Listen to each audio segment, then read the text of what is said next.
Segundo a OMS, saúde é um estado de completo bem-estar físico, mental e social, e não somente a ausência de enfermidades. Os quadros do programa Vida Plena proporcionam informações e reflexões que lhe darão bem-estar global. Está começando o programa Vida Plena. Apresentação: Ivanise Diel e Augusto Ablin.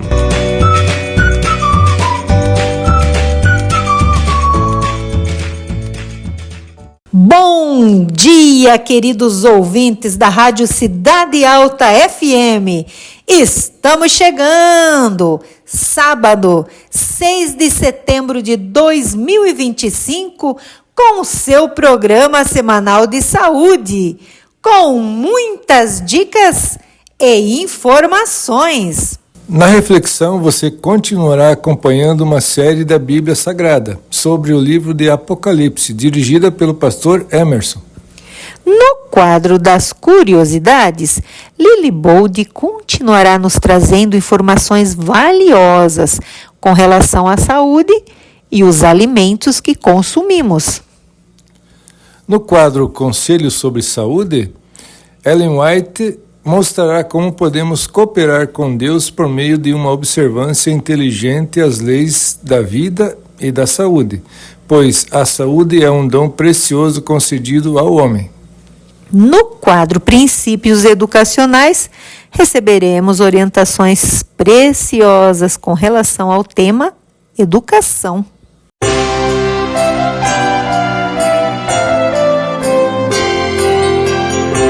A reflexão da semana com o pastor Emerson Garcia Metzger.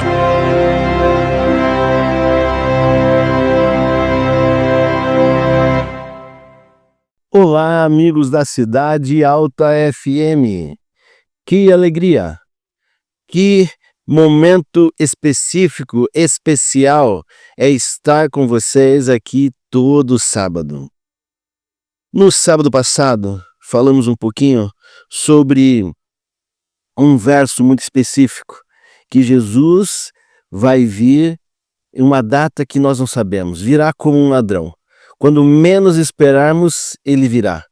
Apesar de ele ter deixado em Mateus 24 todos os sinais que iriam acontecer antes da sua vinda, ele não disse a data nem o dia específico, mas ele disse que vai voltar. Hoje, no capítulo 17 de Apocalipse, nós estamos aí nesta saga, esse estudo contínuo sobre o Apocalipse. E é um estudo em que você não pode perder nenhum capítulo, porque nós vamos estudar até o último capítulo, até o capítulo 22 de Apocalipse. Já estamos no 17.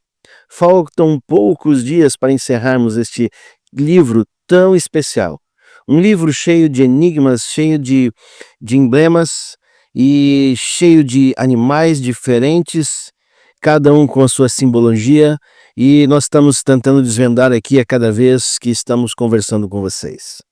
Agora no capítulo 17 de Apocalipse diz assim: E veio um dos 7 anjos que tinha as 7 taças, e falou comigo dizendo-me: Vem, mostrar-te-ei a condenação da grande prostituta, que está sentada sobre muitas águas, com a qual se prostituíram os reis da terra, e os que habitam na terra se embebedaram com o vinho da sua prostituição.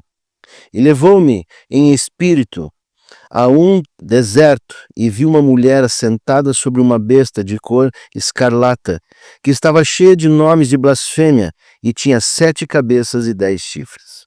A mulher estava vestida de púrpura e de escarlata, e adornada com ouro e pedras preciosas, e pérolas, e tinha na sua mão um cálice de ouro cheio de abominações e da imundícia da sua prostituição. E na sua testa estava escrito o nome: Mistério, a grande Babilônia, a mãe das prostituições e abominações da terra. E vi que a mulher estava embriagada do sangue dos santos e do sangue das testemunhas de Jesus. E vendo-a, eu maravilhei-me com grande admiração. E o anjo me disse: Por que te admiras?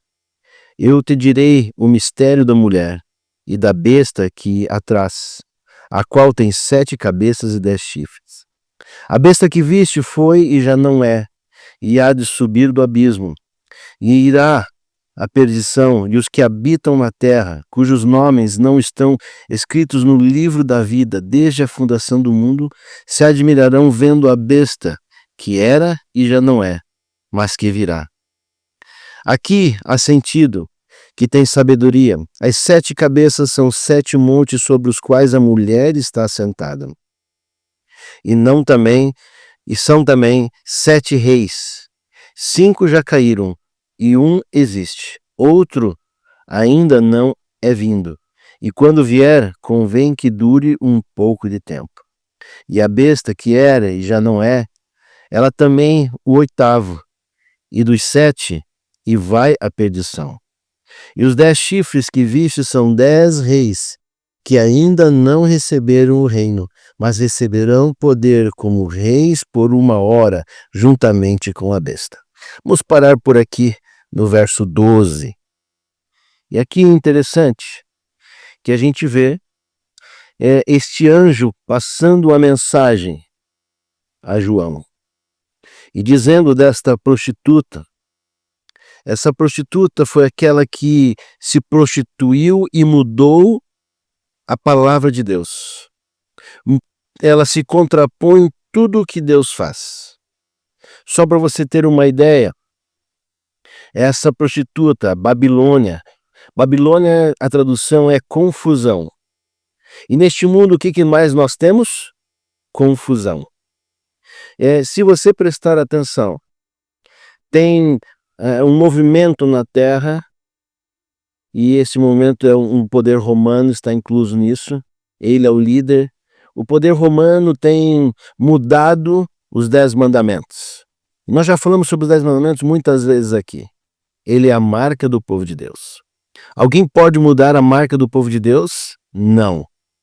Mas, infelizmente, o poder romano tem mudado os 10 mandamentos e tem pisado em cima das leis de Deus.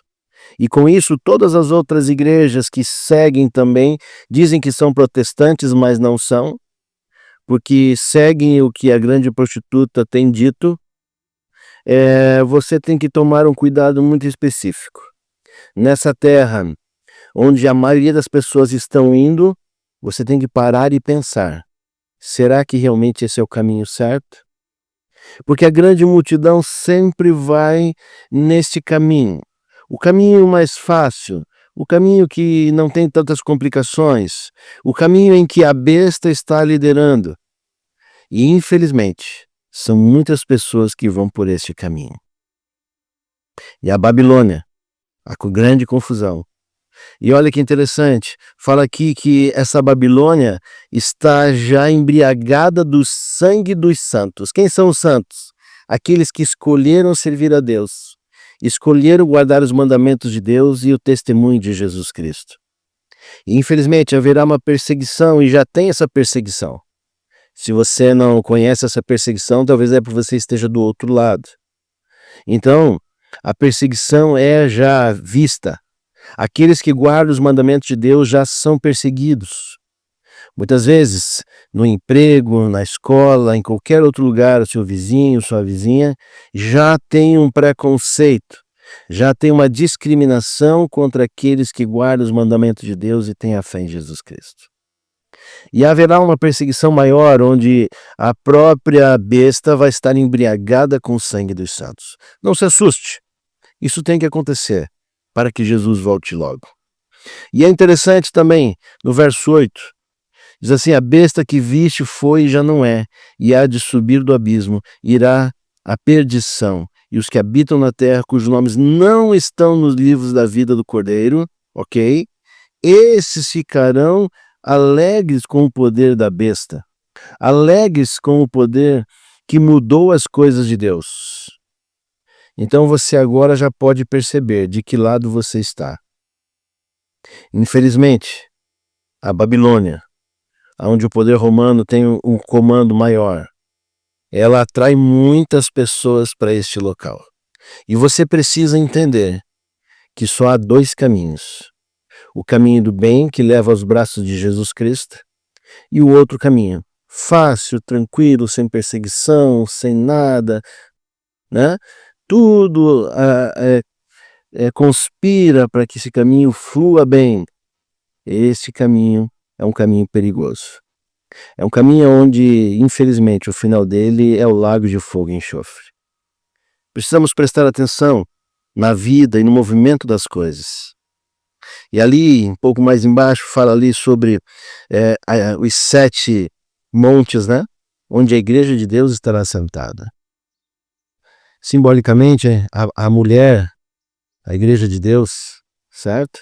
Este é um povo que guarda os mandamentos de Deus e tem a fé em Jesus Cristo. E este estará sobre o monte. E diz ali sobre os 10 chifres, e aí fala sobre reinos e reis. Aqui há muita especulação e ainda não temos uma posição específica de quem são ou quem será. Mas logo, logo tudo isso em breve será distinguido. Mas a gente entende que os reinos que já passaram, já se foram, certo? E aqui agora temos aí um que há de vir ainda e ficará por pouco tempo, mas estará ligado à besta do Apocalipse. Estará ligado ao poder que é contrário ao poder de Deus. Por isso você precisa estar sempre esperto, sempre olhando para o que está acontecendo. A Bíblia deixa todos esses detalhes para você observar, que o mundo está em colapso e muito em breve ele precisa voltar. E Jesus vai voltar, ele prometeu que viria e ele vai voltar. Jesus Cristo, ele tem várias descrições e vários outros autores falam sobre Jesus Cristo, entre um deles Flávio Joséfo e mais outros. Deixam testemunho que realmente Jesus existiu.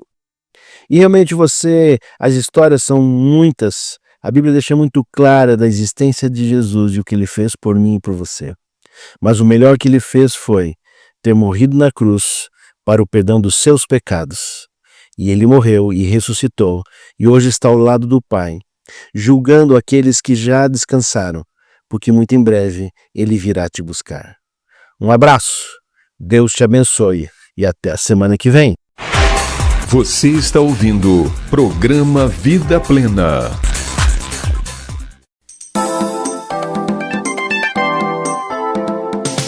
Vida Plena apresenta Curiosidades da Semana com Lily e Buldy.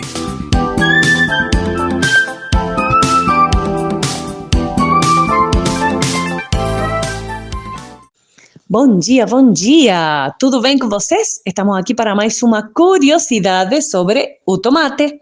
E na semana passada nós falamos sobre as propriedades e componentes do tomate e nós vimos que tem componentes não nutritivos, mas que exercem importante função no organismo.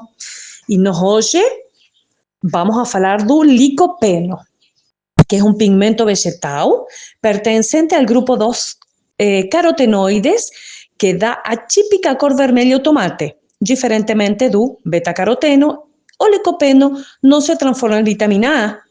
Devido a isso, durante um tempo se pensou que o licopeno não tinha importância fisiológica. No entanto, cada vez mais numerosas são as pesquisas demonstrando a importância do licopeno para o organismo. E em uma dessas pesquisas, feitas na Alemanha, se chegou às seguintes conclusões. O licopeno normalmente está presente no sangue humano, juntamente com o beta-caroteno e os carotenoides mais abundantes no organismo humano. Também se encontra nos testículos, na próstata e nas glândulas suprarrenais. Exerce uma intensa ação antioxidante, impedindo a deterioração que os radicais livres produzem no DNA das células. Também o licopeno intervém no mecanismo de controle de crescimento celular. Na ausência de licopeno, as células crescem mais desordenadamente. O tomate vermelho é mais rico em licopeno, carotenoide de ação antioxidante que protege da arteriosclerose e do câncer, do que as variedades do tomate de cor verde. E também o tomate cozido ou frito em um pouco de azeite é melhor fonte de licopeno do que o tomate cru. O licopeno, que dá a cor vermelha ao tomate, evita a degeneração da próstata. Até a próxima semana. O programa Vida Plena apresenta Conselhos sobre Saúde. Necessidade de simpatia e apoio. Doravante, a obra médico-missionária deve ser levada avante com o maior zelo. Missões médicas devem ser abertas como instrumentalidades pioneiras da proclamação da mensagem do terceiro anjo. Quão grande é a necessidade de meios para se fazer essa espécie de obra! As missões médicas evangélicas não podem ser estabelecidas sem ajuda financeira. Todo o empreendimento dessa natureza requer nossa simpatia e nossos meios, a fim de que se ofereçam as facilidades para tornar bem-sucedido o trabalho. Deve-se fazer uma obra especial nos lugares em que as pessoas estão constantemente indo de uma parte para outra. Cristo trabalhava em Cafarnaum muitas vezes, por ser esse lugar um lugar através do qual os viajantes estavam sempre passando e onde, via de regra, permaneciam. Cristo ia ao encontro das pessoas onde elas estavam e expunha perante elas as grandes verdades relacionadas com o seu reino. Ao ir de lugar em lugar, abençoava e confortava os sofredores e curava os enfermos. Este é nosso trabalho. Pequenos grupos devem sair para fazer a obra que Cristo indicou aos seus discípulos. Enquanto trabalham como evangelistas, podem eles visitar os doentes, orar com eles e, se necessário, tratar deles, não com medicamentos, mas com os remédios providos pela natureza. Pequenas instalações em muitos lugares. Muitos lugares há que necessitam de obra médico-missionária e neles devem se fundar pequenas instalações. Deus deseja que os nossos sanatórios se tornem um meio de alcançar elevados e humildes, ricos e pobres.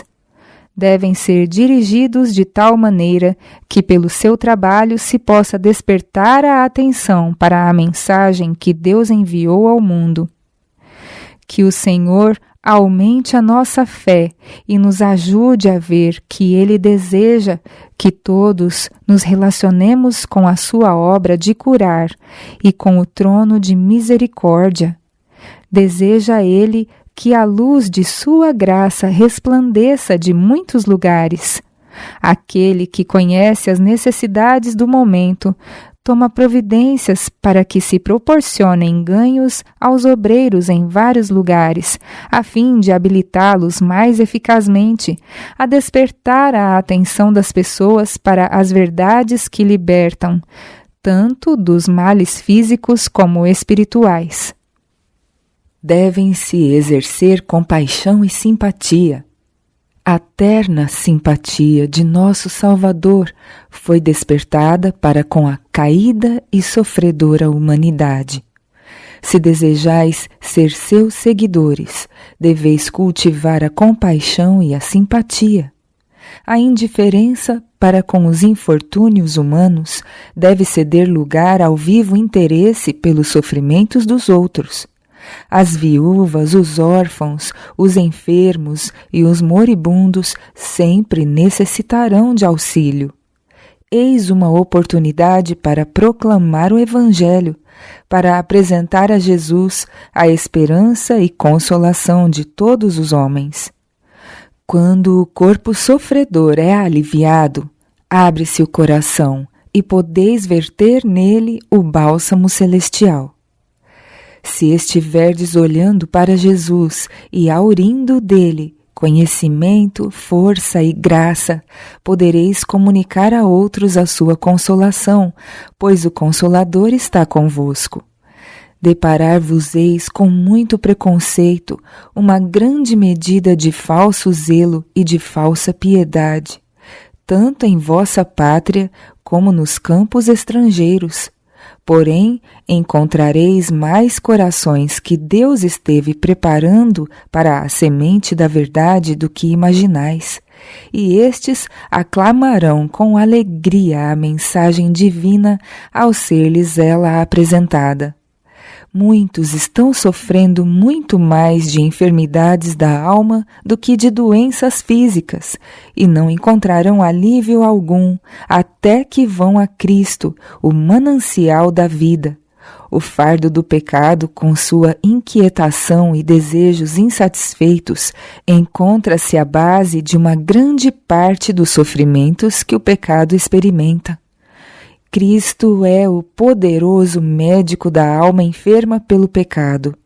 Essas pobres e aflitas almas precisam ter um conhecimento mais claro daquele a quem conhecer corretamente é vida eterna. Necessitam ser paciente, bondosa e mesmo zelosamente ensinadas a abrir de par em par as janelas da alma e a permitirem que a luz do sol do amor de Deus penetre. As queixas de cansaço, solidão e insatisfação cessarão ao acontecer isto. As alegrias que satisfazem comunicarão vigor à mente e saúde e energia vital ao corpo. Você está ouvindo o programa Vida Plena.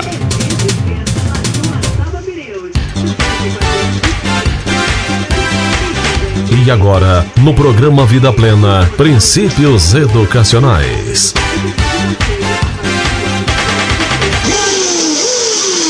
O livro da natureza. Fonte infalível de instrução. Depois da Bíblia, deve a natureza ser o nosso grande guia. Para a criança ainda incapaz de aprender pela página impressa ou tomar parte nos trabalhos de uma sala de aulas, a natureza apresenta uma fonte infalível de instrução e deleite. O coração que ainda não se acha endurecido pelo contato com o mal está pronto a reconhecer aquela presença que penetra todas as coisas criadas. O ouvido, ainda não endurecido pelo clamor do mundo, é atento à voz que fala pelas manifestações da natureza. E para os de mais idade que necessitam continuamente dessa silenciosa lembrança das coisas espirituais e eternas, as lições tiradas da natureza não serão uma fonte inferior de prazer e instrução. Usado como manual no Éden. Todo o mundo natural destina-se a ser um intérprete das coisas de Deus. Para Adão e Eva, em seu lar edênico, a natureza estava repleta do conhecimento de Deus, cheia de instrução divina. Para seus ouvidos atentos, ela como que ecoava a voz da sabedoria. A sabedoria falava aos olhos e era recebida no coração, pois eles entretinham comunhão com Deus por meio de suas obras criadas. O livro da natureza, que estendia suas lições vivas diante deles, ministrava uma fonte inesgotável de instrução e deleite. Em cada folha da floresta ou pedra das montanhas, em cada estrela brilhante, na terra, no mar e no céu, estava escrito o nome de Deus. Tanto com a criação animada como com a inanimada, ou seja, com a folha, flor e árvore, ou com todos os viventes, desde o leviatã das águas até o menor animal em um raio de luz, conversavam os habitantes do Éden, conhecendo de cada um o segredo de seu viver. A glória de Deus nos céus, os incontáveis mundos nas suas sistemáticas revoluções, o equilíbrio das grossas nuvens, os mistérios da luz e do som, do dia e da noite, tudo era objeto para estudo aos alunos da primeira escola terrestre. Mais lições desde a queda.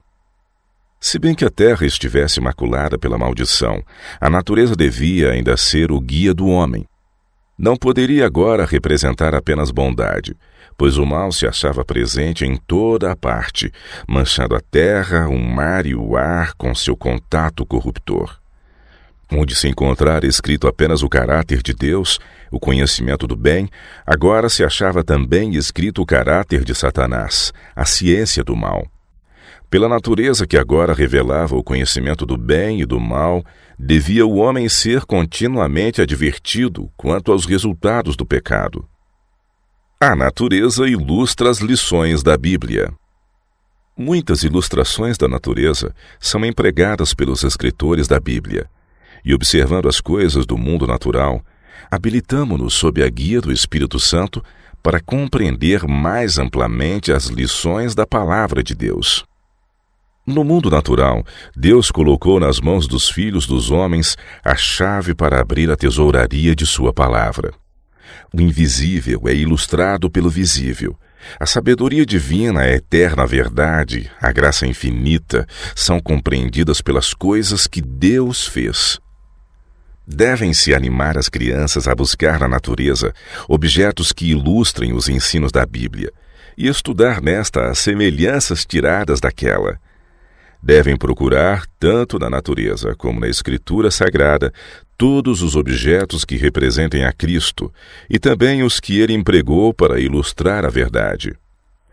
Dessa maneira, poderão aprender a vê-lo na árvore e na videira, no lírio e na rosa, no sol e na estrela.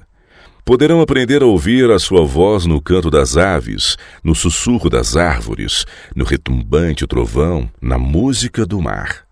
E todos os objetos na natureza repetir-lhes-ão suas preciosas lições. Aos que assim se familiarizam com Cristo, a terra jamais será um lugar solitário e desolado. Será a casa de seu Pai, repleta da presença daquele que uma vez habitou entre os homens. A Bíblia interpreta os mistérios da natureza. A própria criança, quando em contato com a natureza, terá motivos para perplexidade. Não poderá deixar de reconhecer a operação de forças opostas. Aqui é que a natureza necessita de um intérprete. Olhando para o mal, manifesto mesmo no mundo natural, todos têm a mesma triste lição a aprender. Um inimigo é quem fez isso. Apenas à luz que resplandece do Calvário, o ensino da natureza pode ser aprendido corretamente. Por meio da história de Belém e da cruz, mostre-se quão bom é vencer o mal e como cada bênção que nos vem é um dom da redenção. Na sarça e no espinho, nos cardos e no joio, acha-se representado o mal que macula e deslustra. No pássaro canouro e na florescência, na chuva e no raio de sol, na brisa e no orvalho brando, em milhares de coisas na natureza, desde o carvalho da floresta até a violeta que floresce à sua raiz, vê-se o amor que restaura. A natureza ainda nos fala da bondade de Deus. Lições na sala de aula ideal. Como os moradores do Éden aprendiam nas páginas da natureza, como Moisés discernia os traços da escrita de Deus nas planícies e montanhas da Arábia, e o menino Jesus nas colinas de Nazaré, assim poderão os filhos de hoje aprender acerca dele. O invisível acha-se ilustrado pelo visível. Cultivar o amor à natureza. Que a mãe ache tempo para cultivar em si mesma e nos filhos o amor às coisas belas da natureza. Chame-lhes a atenção para as glórias espalhadas pelo céu, para os milhares de formas de beleza que adornam a terra, e então lhes fale daquele que a todas fez. Assim poderão guiar ao Criador os espíritos jovens, despertando-lhes no coração a reverência e o amor ao doador de toda a bênção. Os campos e as colinas, a câmara de audiência da natureza, devem ser a sala de aula das crianças. Seus tesouros devem ser o manual. As lições assim inculcadas em sua mente não serão logo esquecidas. Os pais podem fazer muito para ligar os filhos a Deus, incentivando-lhes o amor às coisas da natureza que Ele lhes tem dado e a reconhecer a mão do doador em tudo o que recebem. Cedo pode assim o solo do coração ser preparado para o lançamento de preciosas sementes da verdade, que a seu tempo brotarão e darão rica colheita. Você ouviu o programa Vida Plena. Volte a nos ouvir no próximo sábado, aqui na Cidade Alta FM.